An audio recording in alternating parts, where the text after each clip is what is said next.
So I think the first thing that parents need to understand is that your child has two parents, and both parents make up this child. And it's really important to always think in the best interest of the child, because you can't go wrong in thinking about the best interests of the child.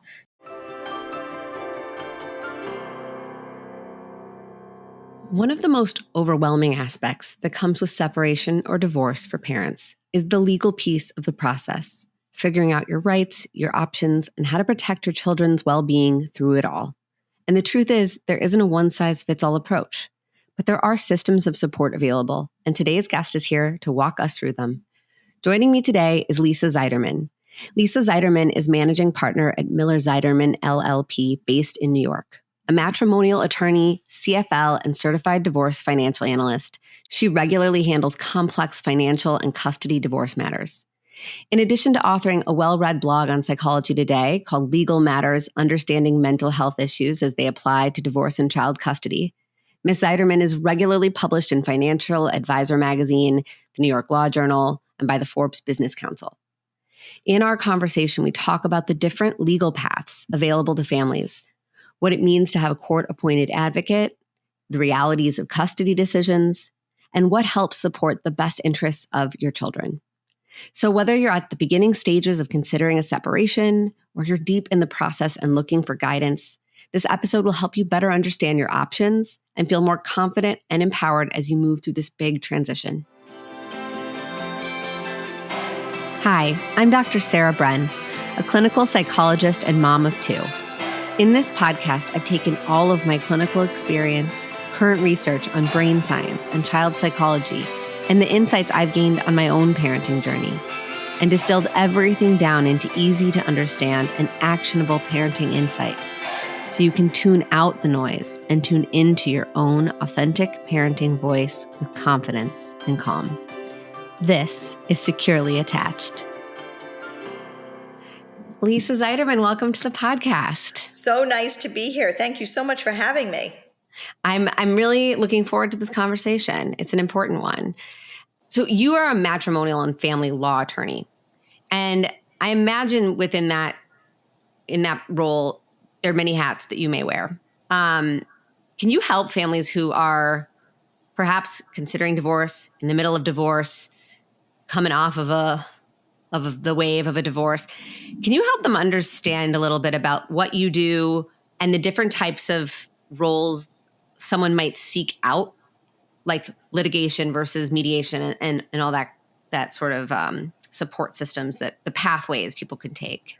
So I think there's a few different pathways people can take. So let me just explain, I think, what the three pathways that people can take. They can actually go through mediation, which we'll go through in a second, or they can actually use something called collaborative law, or they can actually go to an attorney who will negotiate, try to resolve, and if not, you may end up in court, and that person may litigate your issues before a court. So those are the three main pathways. Mediation being a place that you would really need to advocate for yourself. For the most part, you'd be before a mediator. The other parent would be before the mediator with you, and you would be essentially going through these sessions where you would be literally telling your narrative, trying to do the very best that you can with the other parent to try to get to a resolution. Collaborative law, where you essentially are doing it, and sometimes you use some experts and specialists in the field as well.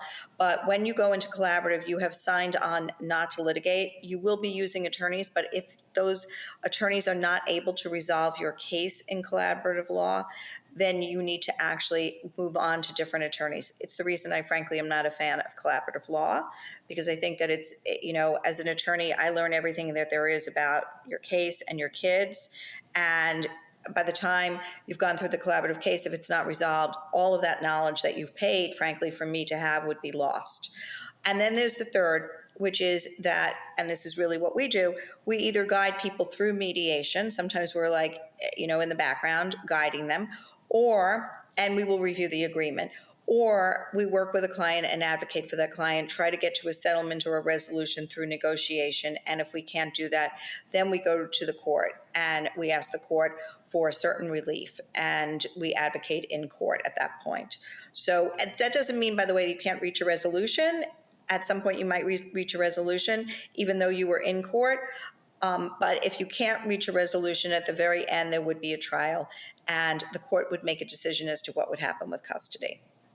Got it. And in your experience, I know you've worked with many, many families for a long time. In your experience, what tends to be, are there certain types of divorce profiles, if you will, relationship challenge profiles that tend to kind of, okay, mediation might be a step that you could consider, there's more success rates in this profile versus, certain types of levels of conflict that if you're here, litigation is very likely, and to sort of like, I'm just trying to I'm curious if you found patterns. So there are definitely patterns. I'll start at the most obvious pattern from my point of view, which is if there is alcoholism or addiction or substance abuse of some sort or domestic violence, that tends to become a litigated case because you're not able to advocate for yourself necessarily in a room with the other parent, if that's the situation where the other parent has some of those issues. And sometimes the other parent doesn't recognize that they have those issues or won't admit that they have those issues. Mm-hmm. And it gets to a point of basically being out of control, and your children may be in danger. And so you need to actually be in a courtroom to make sure that you get the things that you need, which may be orders of protection or supervised access for the other parent, et cetera. So I think that's the first. I think if one of the parents is basically a narcissist, so maybe very charismatic, very controlling, manipulative, lying, all of those things put together, that may be a recipe for a litigated case, or certainly a case where you need an attorney who can really advocate for you, because I think when people have to deal with that narcissistic personality on an ongoing basis, they tend to just kind of become shrinking violets almost, because they feel like they can't ever win in that situation. And when I say win, they can't really get what they need for their children or themselves. So I think that that's an area. And then, of course, if there's been domestic violence or there is some sort of a controlling personality for one of the parents, I think that also it is an area where sometimes you need an attorney who can be a really strong advocate. I think I'm going to use the word advocate as opposed to litigation, because I don't think you always have to be in the courtroom. And I think people tend to think of litigation in court. I think there's also other ways that you litigate through proposals and negotiation and all of those things. So, but I think that those are areas where people, if they feel controlled, if they feel that they're unsafe in some way, those are areas that you need a strong advocate. Mm-hmm. Yeah, I would think too, like anytime, even if it's not so overt as like abuse or someone having like a significant mental health issue, that if there's a really significant power differential in the relationship or imbalance to that there might need more advocacy, right? Absolutely. And it may be because of what your spouse or the other parent does actually for a living. I mean, maybe the other parent is an attorney, or maybe the other parent is a therapist, or, there could be a lot of different types of employment where you just feel that there is some sort of a power dynamic, and that you are in a situation where you just don't feel as strong going in, and you don't feel like you're going to be able to be, toe to toe essentially with this person on an equal playing field, so that you can feel that you are safe in advocating for what you believe is in your children's best interests. Yeah. It also sounds like one of the factors that really is a prerequisite for being able to have, success in amicability and like having it go easy is for two well adults to be with reflective capacity to be able to show up to the conversation, which I imagine you still see in litigation, but probably would be a prerequisite for a lot of success in mediation. Yes. So I think for mediation to be a success, you need to have some sort of trust, first of all, between the two people who are in the room for mediation, right? I think that's the other thing, is it's about trust. And can we be honest, and can I state what my views are, and also what my goals are, honestly and truthfully, and not be afraid of repercussion later, like when we leave the room. So I think that that's also a very a significant thing to think about. And I think that you also need to be in a room with somebody who you're not going to feel is disparaging and degrading you, and that you are on you're two adults looking to be there because you want to figure out the best thing for your kids. That's really what this should be about if you're doing a mediation. Look, that's what it should be about if you're doing anything, frankly. But I think that sometimes that's very difficult to do, as you are also dealing with financial issues in a divorce, or you are dealing with maybe hurt feelings because someone is breaking up with you, or you're breaking up with someone. And so sometimes I think it's just too difficult to do in a mediation. Yeah. And so if people come to work with you, what does that process look like? So we do a first consultation. They come in and they basically tell me why they're there, and what their relationship is like with their kids, what the other parent's relationship is also with the children, who is the primary caregiver, if there is a primary caregiver at all, like who's taking the kids to the doctor or the dentist or the therapist on an ongoing basis, who is picking up the children from school if there's school, dropping them off, who's preparing breakfast and dinner, and what's the daily routine. We talk about all of that in a consultation. And then, of course, we also talk about the financial issues. Is there a stay-at-home parent? Is there not a stay-at-home parent? Is everybody working? Is there a childcare provider who's going to go back and forth? What are the goals essentially? What's the schedule that you can see for yourself and for the other parent? Have you had conversations with the other parent about the fact that you're coming here today, or that you are thinking of some sort of either a separation or a divorce, depending upon whether you're married or you're not married? And what is that other person saying to you? So perhaps that other person is threatening you. Perhaps that other person is saying, let's just do this calmly. A lot depends on what the other person's reaction to all of this is. So we talk about all that. And then, of course, we do get into the finances. We talk about the assets and the liabilities and income, and what support is going to look like, and how division of assets is going to occur. And before you know it, we've had an hour-long conversation, but it's been quite comprehensive, and people leave usually with a lot of information. And we talk about some better, perhaps, ways to deal with some of the issues that are going on in the household also, because it may actually be quite turbulent at that point when people come to see us. Then if somebody retains us, we move on to the next steps. We might write a letter. We might actually file for a divorce. We might put in a petition. Depends what is going on in the case. And sooner or later, there's hopefully another attorney on the case on the other side. And we try to then figure out, along with financial discovery, how do we reach a settlement, a conclusion, a resolution, and whether that's going to be possible. And perhaps it's not going to be possible. And at that point, we do end up filing in court and going through the court.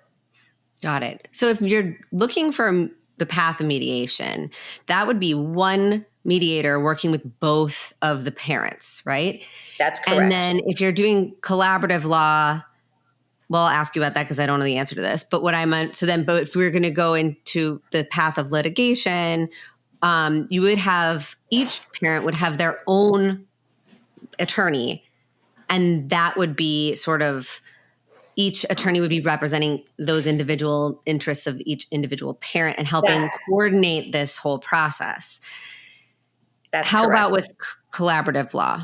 So you still have an attorney for each person, but it's a little different. First of all, you're doing all these meetings together. You may be having a parenting coordinator in the meetings. You may be adding to the team, essentially. So as opposed to having your own team that you are meeting with. Maybe you're meeting with them all together. Collaborative law has a whole set of rules and regulations. Again, I'm going to be honest. I am not a fan of collaborative law, I don't practice collaborative law. I don't, because I actually feel like it's kind of, I always give the analogy. I feel like it's, if I was a surgeon and I could only go in with certain tools, I couldn't come in with my scalpel. That's what I feel like collaborative law is. I can't go in and litigate if I'm in collaborative law. So to me, I go, and you could only go so far, and then you have to stop, essentially. And if you didn't get to the resolution, then everybody goes away who just learned everything about your case, and you have to now go out and find that person who can actually advocate for you in a different way. So from what I'm understanding, collaborative law cannot go into litigation. That's correct. It's limited. It's limited to collaboratively working this out. And once you don't do that, then you cannot use those attorneys anymore or those professionals. They are all gone. Okay. So you need to, again, know that you have some degree of confidence that if you're going to go the collaborative law approach, that you need to have two relatively healthy and capable adults who are wanting to work it out on some. You both have to kind of want to collaborate. 100%. And you have to have a lot of trust, because you may not do the same kind of discovery and the same kind of depth in terms of perhaps experts, et cetera, that you do when you actually have an advocate. Right. Okay. Which makes sense. And I think it's helpful to clarify, because the reality is, I mean, I've worked with a lot of families going through divorce in terms of just help supporting kind of like a parenting strategy and working with parents, helping them support their children.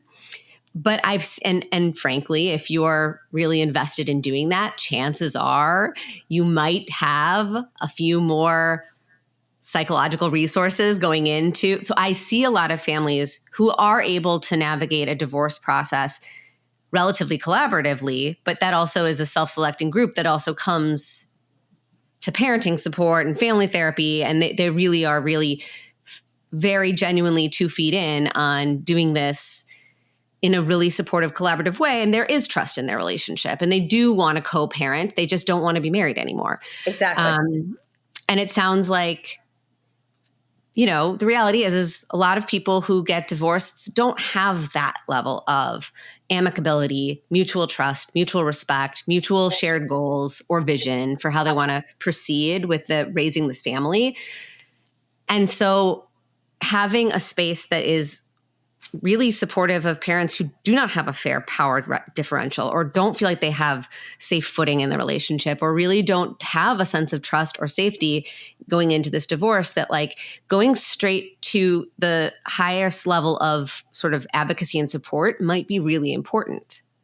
So I think that's right. I think that if you don't feel that you're going to be able to sit in the room or at the kitchen table and work this out, then likely you need an advocate.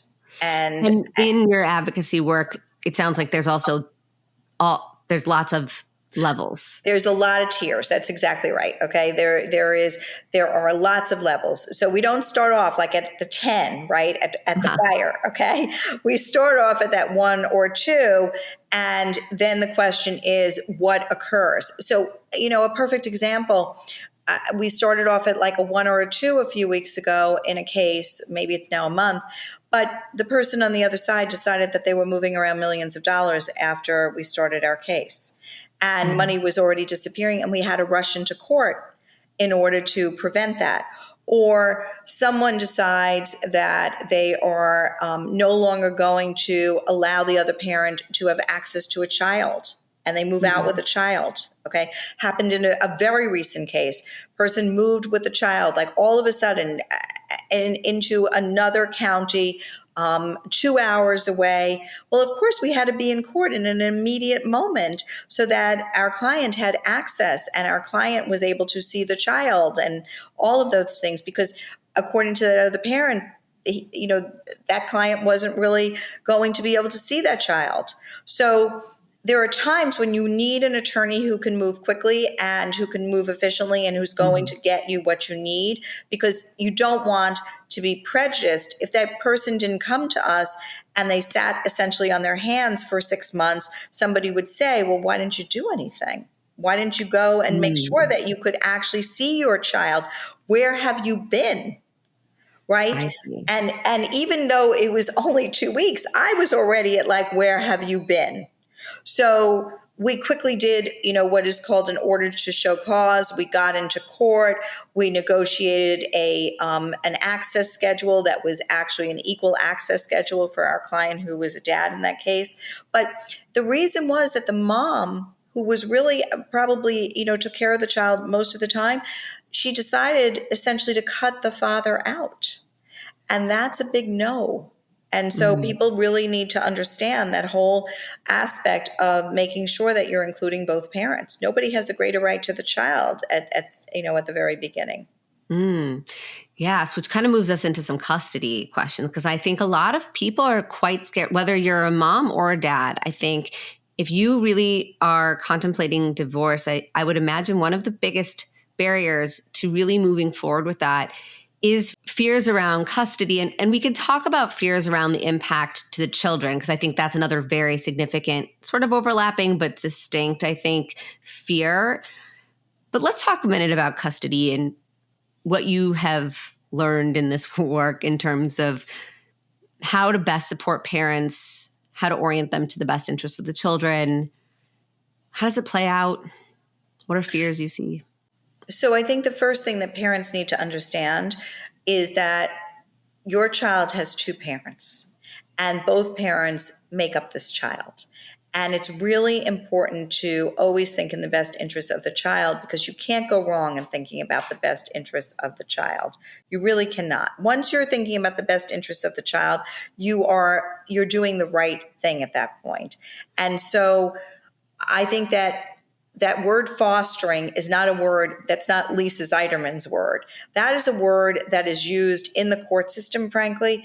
It's used at the appellate division level, which is like there's a trial division level, which is like the regular court, and then there's the next level. And when the decisions come down and someone loses custody, it is very often because they have decided that they were not going to foster a relationship with the other parent. So what does that mean, right? That's the big question. How do you do that? Well, first you have to understand that it is in the best interest of your child to have two parents in their lives. And I think when people lose sight of that, that becomes the issue.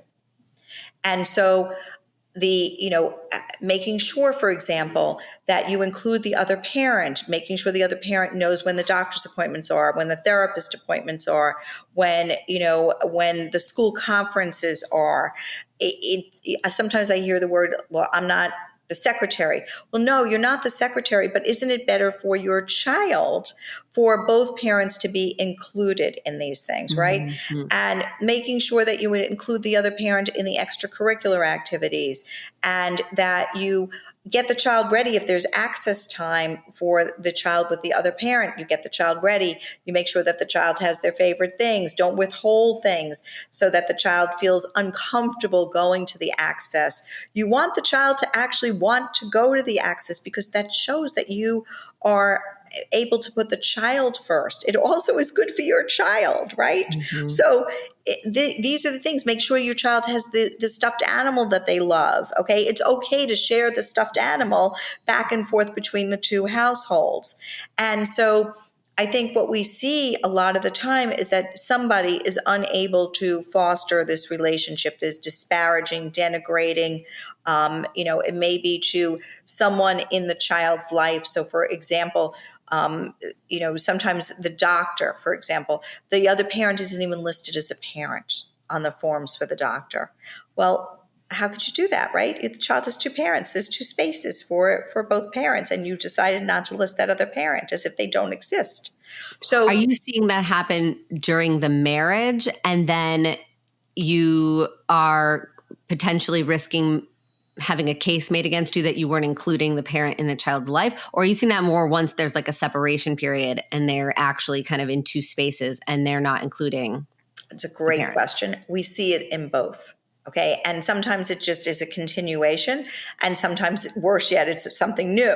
Okay. But certainly we see a lot going, as we go through, and sometimes we're surprised when we see it, right? We have subpoenaed records from the doctor or from a school, and we see it and we're like, oh my God, right? And sometimes it's our own client who has done it, right? And we have to say, like, don't ever do that again, right? So making sure that the child is aware of the other parent for Father's Day or Mother's Day, or, all of those small things. Years ago, I had a case, and my client was asked on the stand, what does she do to foster a relationship with the other parent? And she said, I objected, and the judge said, no, we're going to hear it. It wasn't really what the case was about, but he heard it anyway. And at the end, the other attorney said, see, she just alienates the child. And the judge said, and I'll never forget, no, that was the best answer that I've ever heard for fostering. She could do actually a lesson on it. And so what did she say? She said, when I go to a school play or a school event, I always save a seat for the other parent. When my child speaks to me about science, I say, you should give your dad a call because he knows so much about science, and I bet he could help you with that assignment. She said she watches her body language. She watches how she speaks about the other parent. She makes sure that she's always positive about the other parent. These are all the things that she does to make sure. She thinks about Father's Day, and she thinks about birthdays, and she makes sure that that the child has all the things that the child needs to get ready and to be excited. The time with the other parent is calendared so the child can look forward to it, and they can talk about what they're going to do with the other parent, right? So all of these things are things that you can do to foster a relationship with the other parent, and that was so important. Yeah, I'm curious, what was the other lawyer thinking or citing when they said that's alienating? I have no idea, neither did the judge actually at that moment, because there was nothing alienating about the behavior. So, Got it. I think that sometimes people just use words and they hope that they catch on. But the fact is that this particular client was fostering a relationship with the father, and she really wanted the child to have a relationship with the father. Her goal was not to undermine that relationship. Part of it is you have to really want it. It's not just for a court case. You have to really want it. Yeah.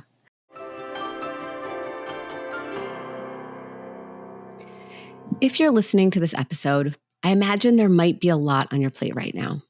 I hope this podcast can be a good first step in helping you feel seen, guided, and held with psychologically and scientifically backed information you can trust. And for the moms who are looking to get additional support as you navigate a separation or divorce, I want to share a resource that might be helpful. At my group practice, Bren Psychology Group, we offer a virtual support group specifically for women navigating separation or divorce. This is a space where you don't have to carry the weight of this transition alone.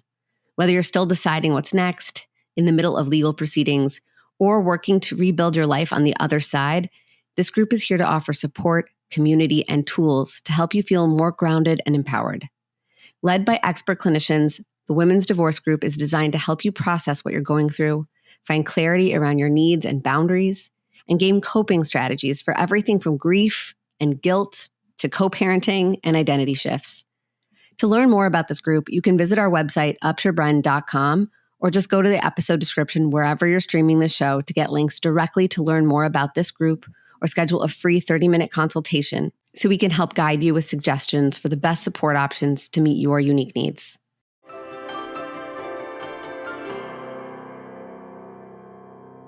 And yeah, I have lots of thoughts on what's in the best interest for a child.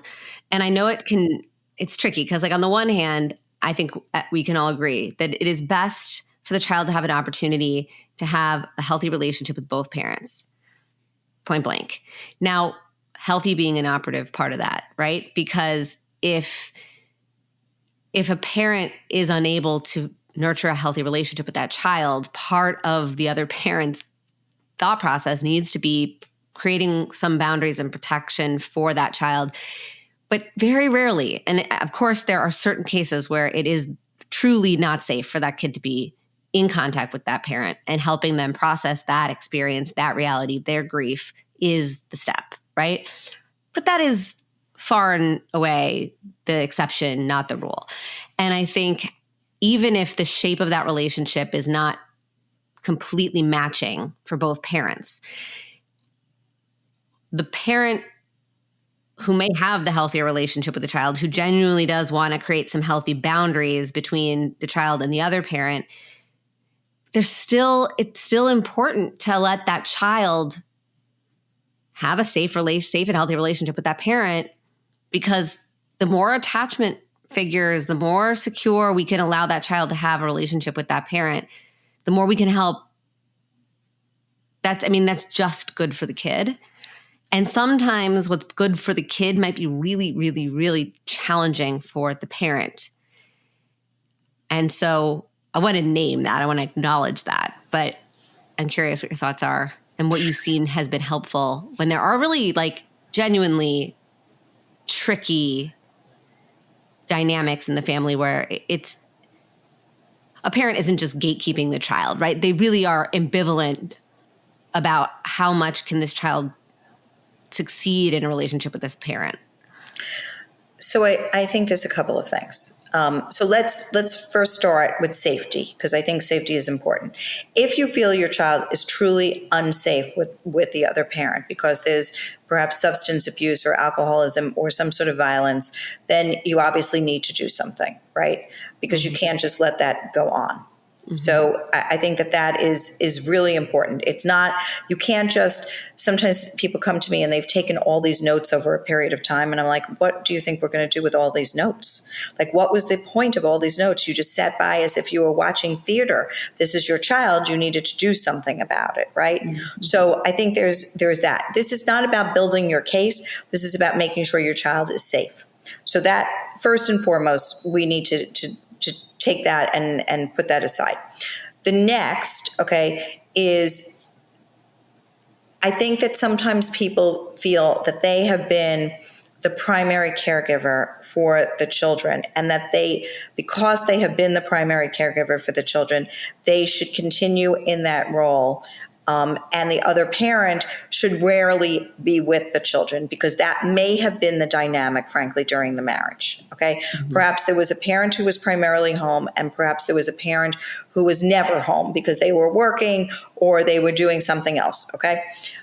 I think the something else has to be qualified, what that something else was. Because if they were, for example, having their affairs or out with their friends or out doing things that they, where they could have spent time with their children and they chose not to, that's one thing.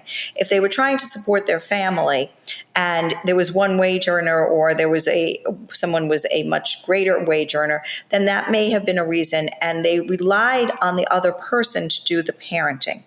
But that doesn't mean that now that people are essentially splitting up, that's going to continue.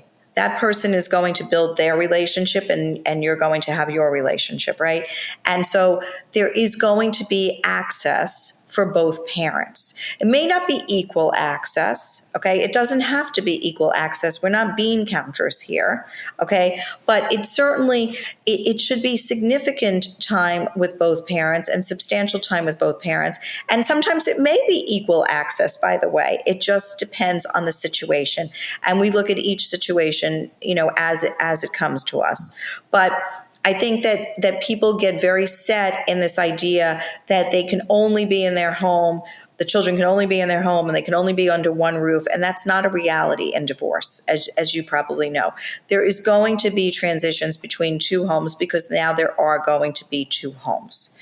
And I think that is a very big source of reasons, frankly, that some people don't ever get divorced, because they just don't want their children to go back and forth between two homes. And so they may put up, frankly, with very bad abuse sometimes. So there may be a significant reason why people do not get divorced. And that reason may be that they really don't want their children to go back and forth between two homes.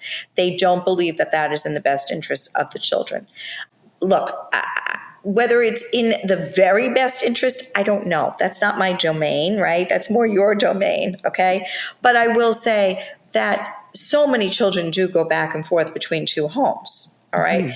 And so many children have great lives, including my daughter, by the way, who grew up and she went back and forth between two homes. So it can happen, right? And I mean, just anecdotally, and I know I mentioned earlier, like I understand that there's some level of intentionality and commitment to centering the experience of the child if you're coming to my practice, right? To do parenting, co-parenting support and child and family therapy, right?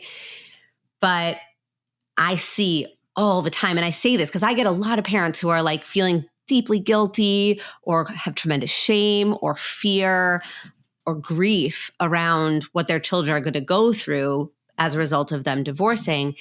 And a lot of times I'm saying to parents, you know, what we go through is not what determines how we turn out. It's how we can make sense of what we go through and how safe we feel in the process of going through the hard thing.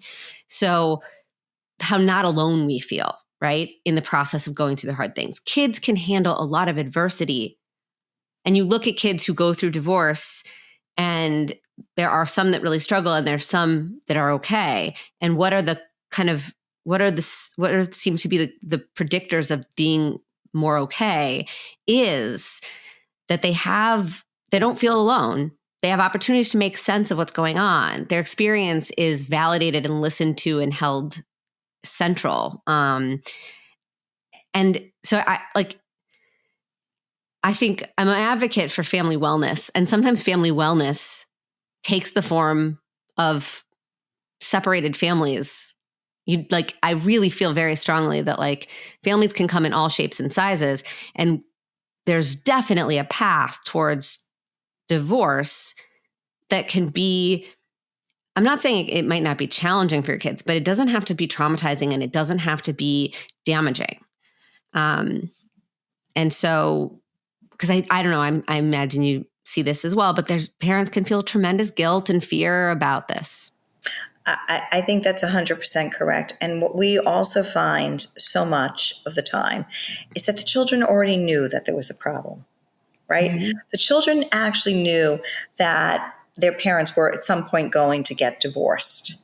And when they are told that their parents are getting divorced, very often they feel relieved because there has been such tension in the household and nobody was talking about what was going to happen, and their friends' parents were getting divorced, and it's not like it was a foreign concept to a lot of these kids. They knew. They've been speaking to their friends, they've been speaking to family members, they've been, there was arguing in the household. It made them feel uncomfortable. Now everything is calmer since now, frankly, there are attorneys involved, or since their parents have decided that they're getting divorced, or maybe there's a family therapist involved. And so things actually have been calmer since the announcement of a divorce. And we see this, and I see this sometimes when I'm actually representing children, is that, sometimes I'll say to them, how did you feel when you heard your parents? Well, we knew that they were getting divorced. We always knew that they were getting divorced. They would yell at each other. And how is it now? Well, they're not yelling at each other anymore. And how do you feel? It's so much better. It's like so much calmer. And so I think that people do feel tremendous guilt, and they feel concerned that their children are going to suffer somehow because of the divorce. But the fact is perhaps that their children were suffering because everybody was living in the same house and it was very toxic. Right. But I do think there are some variables also that make things more, for those kids that say, oh, I'm relieved. What I would imagine tends to change is a sense of chaos, a sense of like irritability and tension, a sense of confusion or unpredictability being replaced by, and this is where I think it's important, if you want to sort of protect children from having negative impacts from the divorce as much as you can, things like more predictability, more organization, more communication, more space for them to process things, space for them to have mixed, complex feelings. Like a part of them might feel relieved, and a part of them might feel furious, and a part of them might feel scared, and a part of them might feel sad, and being able to help them understand those are all present. They all are okay to have, and you are still safe. These are the things that will stay the same. These relationships are going to be prioritized. You are going to be prioritized. So this isn't your fault, and you didn't do anything to make this happen. Just helping them separate themselves, because kids will fill in the blanks. And so I think there are ways to do divorce well, and I think there are ways that divorce can genuinely not really be problematic for a child. So I just think, and feel free to add any thoughts you have in terms of like things you've seen that have been particularly helpful for setting a child up for success to navigate a divorce or co-parenting situation. So I think that most importantly, children, I think, respond to routine. And they respond to the fact that things are the same, even between their parents, in the sense that their routine is the same. So maybe they do homework at the same time in both households, or they're eating dinner at the same time, or they have a certain bedtime routine and a bedtime that they do in both households.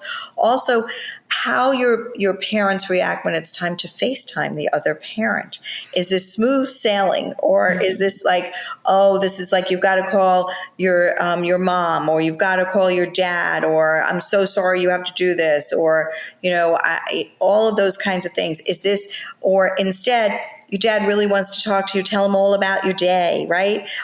Or your mom really can't wait to hear from you. Like, it's all about the approach, I think, and about how they see their parents get along. When they go to a sporting event, for example, a game, are their parents like sitting like one end on one side and the other on the other side? And when they meet at that end for the child to say goodbye, is there a lot of yelling right at that moment? Or is it nice, like, and everybody's kissing goodbye and one parent is on their way, right? Or is this going to be like, a 15-minute goodbye and everybody's crying? Okay. So there is so many different techniques. And I think, frankly, working with a therapist, okay, makes this so much smoother for people if they can get into the same room and they can all actually have the same goal, which is to make the children feel the most comfortable and to have this relationship with both of their parents. That's the end goal here. Mm-hmm. Yeah. You were mentioning before we hit record that there are some like resources that you've found to be really helpful for supporting parents to co-parent more effectively when, you're learning a new skill, you're learning a new way of being with a person who probably on small levels or massive levels, you were not able to get along very well in the relationship. And now you have to try to repair and get along in different roles. And maybe the separate lives might allow it to be doable. But, what are some resources that you've found to be really helpful for families who have to kind of like relearn how to communicate more effectively? So we often recommend what's called a co-parenting app for parents to communicate. There's several of them. There's our Family Wizard, Talking Parents. There's several of them. But what's great about them is they are really geared to isolating parenting issues. So you're not going back and forth in all these emails and text messages, and things get lost, and frankly, you forget you missed an email, etc. So these apps actually, you sign up, both parents sign up for them. And you literally can see when the parent opened them on the other side. You know when you're supposed to get your answer. People learn how to respond to them. There's one of these apps, our Family Wizard, has a tone meter. So if your tone is actually bad, like something goes off, then they actually will help you get your tone to be in a better place.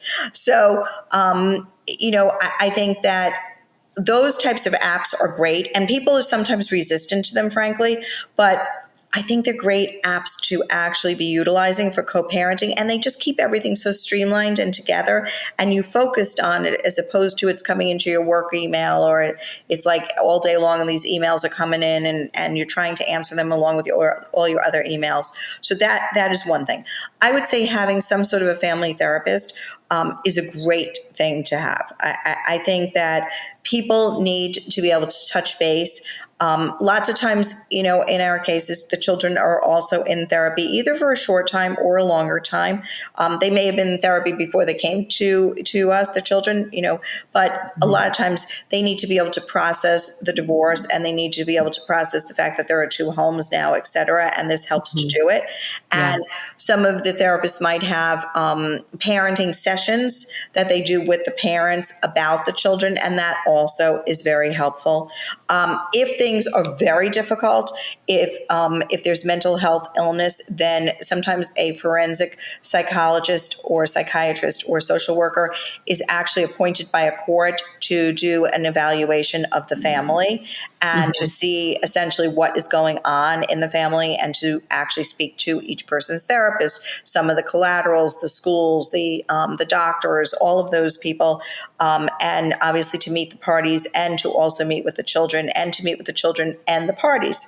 So those are sometimes that sometimes happens, and sometimes there is, if it's a litigated matter, an attorney may be appointed for your children, so that somebody can be advocating for their rights essentially, and for what they want, and so that they have a voice as well.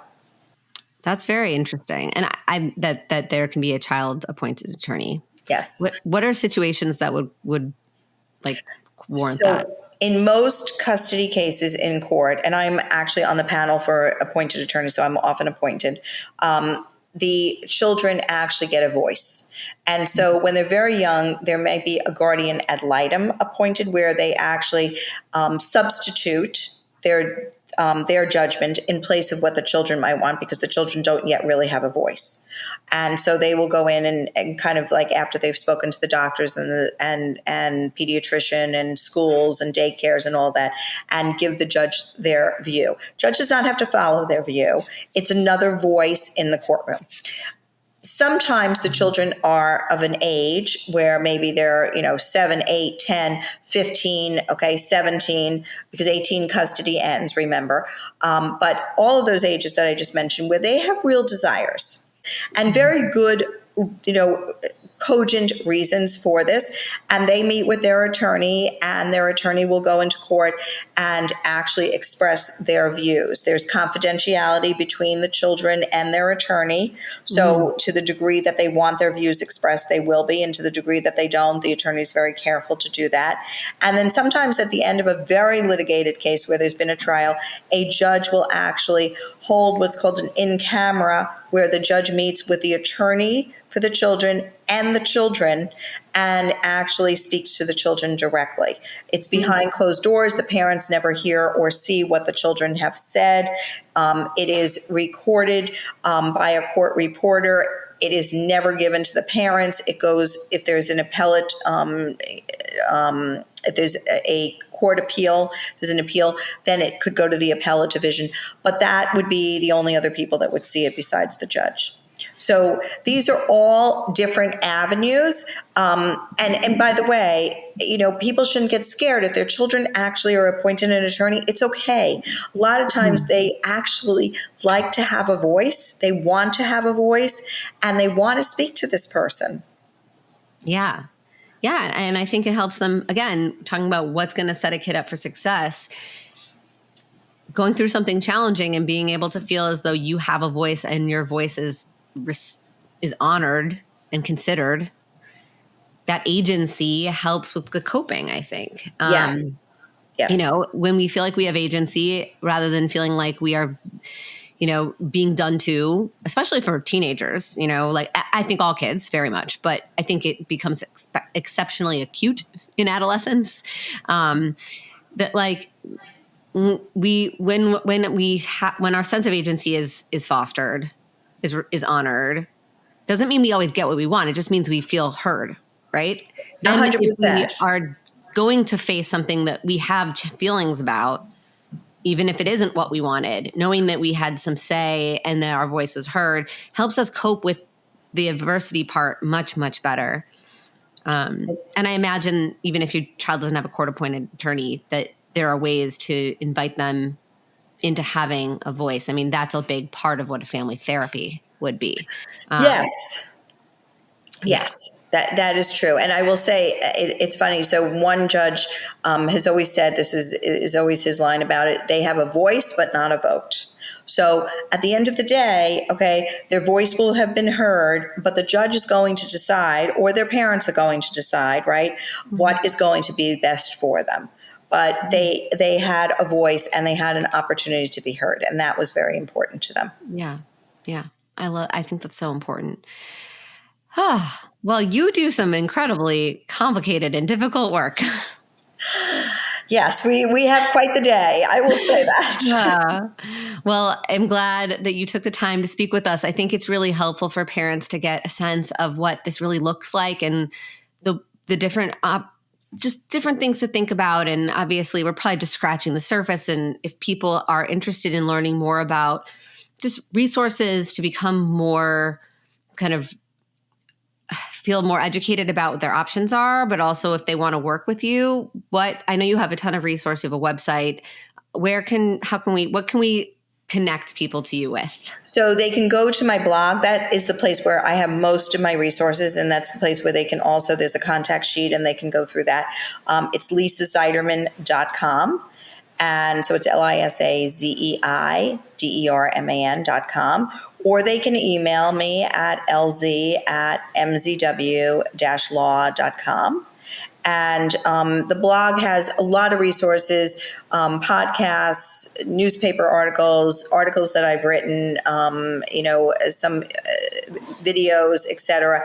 And there really is a lot of information, including about lots of custody issues. So I highly recommend it for people who want to get some more information. Yeah, I think it's amazing that you do that, because I think that I think a lot of times there's a lot of barrier to entry to understanding what your legal rights are. And so I think helping people have access to information, whether or not they're ready to take that step, is like a very generous thing that you do. So, Thank you. Thank you. Thank you. And we will put all the links to all of that in the show notes so people can find you easily. And it was really lovely talking with you. It was lovely talking with you.